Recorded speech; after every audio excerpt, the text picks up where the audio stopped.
Hey, I'm Amy. I'm the Global Talent Acquisition Lead at XREF, and I've been in the recruitment industry for just over 7 years now.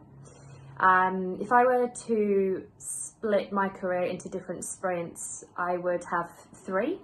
So the first one was 4 years in agency recruitment. That was my first job and role in the industry. I spent 4 years there in three different roles. So in a recruitment consultant, then I was promoted to a senior consultant, where I was more kind of supervising and just hired billing targets. And then I moved into a team lead role where I was still billing, but I also had three direct reports to be responsible for, as well as their billings. After 4 years, I felt like I needed a bit of a change. I'd been in the role for quite a while, and I wanted to try and see what was outside of actual recruiting as a job. And I honed in on what I really enjoyed about the role that I'd been doing, and for me that was developing and nurturing relationships.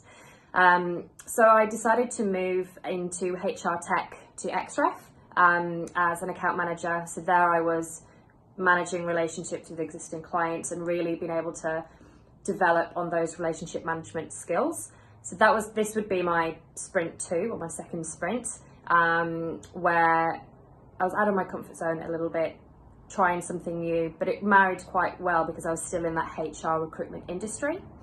I was in that role for a year and then decided that I really wanted to try talent acquisition and give that a go.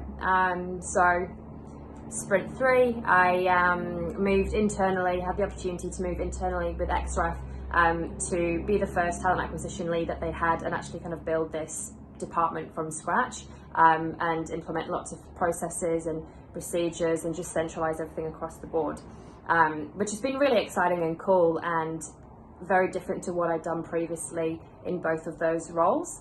So each role had been very different to what I'd done previously, and developing on those skills and abilities there. I think the main thing that I wish that I knew when I first started out in my career was the understanding that getting negative feedback, or maybe failing to reach an outcome that you wanted to have, isn't, or doesn't necessarily have to be seen as a failure. And that's what I very much did put the onus on at the beginning. I'd be quite hard on myself, put pressure on myself, and be quite negative with those outcomes. Whereas with time, I've come to learn that actually they're the best learning curves and the best things that you can do to really put yourself kind of, forward and excel in your development and your learning. Because if you don't make those mistakes, then you're not necessarily going to learn from them or have the same kind of impact from learning from them moving on, and seeing them as an opportunity to learn and grow, rather than maybe being a bit hard on yourself and being a bit negative and losing that kind of confidence to then put yourself out there again to try something new or put your hand up for something new. It would take me a while to kind of build my confidence back up to do that. Whereas now I still actively try and, not have that kind of mindset, but I'm much better now at being able to say, yeah, that was a learning curve. What can I learn from that? Okay, move on and not dwell on it. So I wish I knew that from the beginning. I think for me, what I've found is key to success so far in my career is twofold. One is really kind of understanding what you're passionate about, or what I'm passionate about, and what I want outcome-wise in the role that I'm in at that time.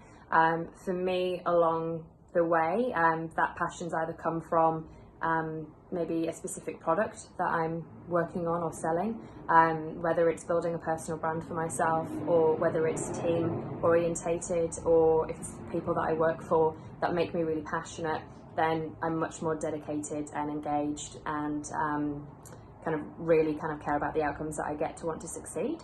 So I think for me, it's finding that passion, and that kind of really drives me to perform at my best. The second thing I think that's worked for me is being brave in trying something new and putting myself out there and not just sitting in my comfort zone.